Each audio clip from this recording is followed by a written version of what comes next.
जय हिंद दोस्तों, स्वागत है आपका अपने YouTube channel paramilitary news Hindi में। दोस्तों, 8th पे कमीशन को लेकर सभी केंद्र कर्मचारियों के लिए एक खुशखबरी, बहुत बड़ी खुशखबरी निकलकर सामने आ रही है। जी हां, सभी केंद्र कर्मचारियों के मिनिमम बेसिक पे 72,000 रुपये करने की मांग रखी गई है। साथ ही साथ आपका एनुअल इंक्रीमेंट, फिटमेंट फैक्टर सहित कई महत्वपूर्ण मांग रखा गया है और ये मांग रखा गया है भारतीय प्रतिरक्षा मजदूर संघ की तरफ से, जिसका कि सीधा असर आपके आने वाली सैलरी पर पड़ेगा और आपके बेसिक पे पर पड़ने वाला है। तो चलिए सीधे चलते हम भारतीय प्रतिरक्षा मजदूर संघ के उस पीडीएफ पर, उस मांग पर जो 8th पे कमीशन के सामने रखी जा रही है और देखते हैं क्या कुछ महत्वपूर्ण बदलाव हो सकता है आपके सैलरी पर।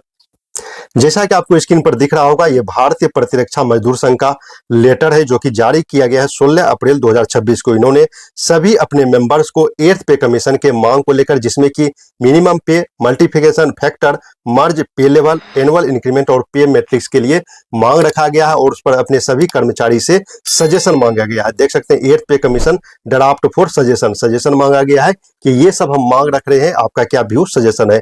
मिनिमम पे की बात कही गई है, जो महत्वपूर्ण मांग है मिनिमम पे कितना होना चाहिए। तो यहाँ पर जो इन्होंने एक एग्जांपल दिया है, देख सकते हैं, per capita net national product NNP eight factor cost, ये जो राष्ट्र प्रति व्यक्ति आय होती है वो 2016-17 में 1,03,219 रुपया था, जो कि 2024-25 में 1,92,774 रुपया हो गया है। यानी कि 86% की यहाँ पर बढ़ोतरी देखी जा रही है प्रति व्यक्ति आय में। तो उसी का एग्जांपल लेके यहाँ पर बताया जा रहा है कि 86% का बढ़ोतरी हुआ है 2000, देख सकते हैं 16-17 से लेके अभी 24-25 तक में, यानी 7th पे कमीशन के ड्यूरेशन में। पर देख सकते हैं इन्होंने 7th से सीपीसी में 18,000 बेसिक पे था और डीए 58% अभी चल रहा है 10,440 रुपया। सब टोटल करेंगे तो 28,440 रुपया ये 7th सीपीसी के अकॉर्डिंग आ रहा है। लेकिन अभी तक जो पे बढ़ोतरी हुई है 86.7%, तो इसका हो जाता है 24,674 रुपया। जब आप इसका टोटल आप निकालेंगे 28,440 का, तो टोटल हो गया है 53,114 रुपया।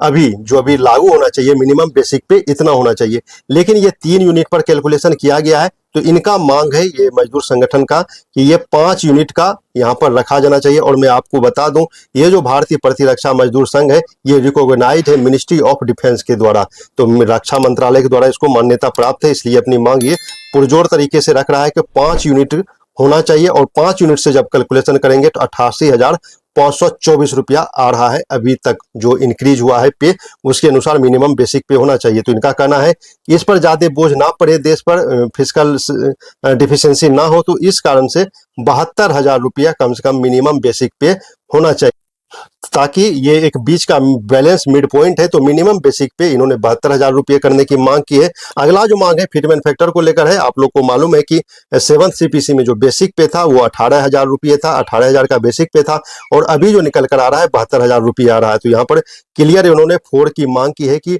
फिटमेंट फैक्टर 4 होना चाहिए, क्योंकि अभी 1.58 पर केंद्र कर्मचारी खुद खड़े हैं, क्योंकि 58% अभी तक बेसिक पे में डीए मर्ज नहीं हुआ है।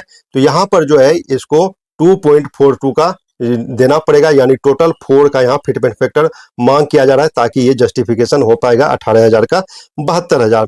अगला जो इनका मांग है कि एनुअल इंक्रीमेंट 6% किया जाना चाहिए, जो कि अभी 3% आप लोग को मिलता है साल में एक बार।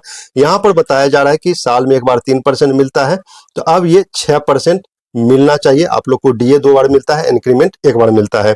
और यहाँ पर इन्होंने बहुत बढ़िया एग्जांपल दिया है कि जो भी प्राइवेट सेक्टर के कर्मचारी है उसका एनुअल इंक्रीमेंट 8 से 10% रहता है और जो ऑर्गेनाइज्ड सेक्टर है उसका भी 6% रहता है, लेकिन जो केंद्र कर्मचारी का है वो 3% ही एनुअल इंक्रीमेंट रहता है। इसलिए 6% एनुअल इंक्रीमेंट होना चाहिए, ताकि इसका रियल ग्रोथ होना चाहिए, क्योंकि एक बार ये फिक्स होने के बाद फिर 10 साल के लिए नहीं बढ़ता है, जबकि जो भी प्राइवेट सेक्टर में है या ऑर्गेनाइज सेक्टर में उसका बढ़ता रहता है। तो यहाँ पर इन्होंने विस्तृत रूप से यहाँ पर समझाया है।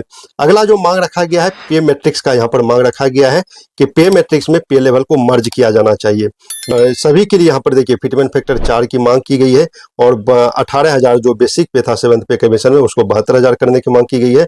और यहाँ पर जो पे लेवल 2-3 को एक साथ मर्ज किया जाए, 4-5 को एक साथ, 6-7, तो इस तरह से पे लेवल को मर्ज करने की भी बात यहाँ पर प्रपोजल रखा गया है। तो ये महत्वपूर्ण मांग है और इसमें जो एक मिसिंग मांग है कि कम से कम ओपीएस की मांग होनी चाहिए, लेकिन ये रक्षा मंत्रालय के लिए, रक्षा जो विभाग है उसके लिए काम करता है और उन सभी को ओपीएस मिलता ही, लेकिन हमारे केंद्र का जो अर्धसैनिक बल के जवान है उसको ओपीएस नहीं मिलता है। तो ओपीएस की मांग होनी चाहिए और सभी केंद्र अर्धसैनिक बल के जितने भी संगठन है, एसोसिएशन है, सभी से मांग है कि आप लोग भी इस तरह से अपना एक ड्राफ्ट तैयार करके एचसीपीसी के सामने जरूर प्रस्तुत करें, अपनी मांग जरूर रखें, जिसमें कि ओपीएस की भी मांग हो इन सभी के साथ। आपका क्या व्यू है, आपका क्या विचार है, कमेंट में आप हमें जरूर बताइए। मिलते हैं नेक्स्ट वीडियो में नए अपडेट के साथ, तब तक के लिए जय हिंद।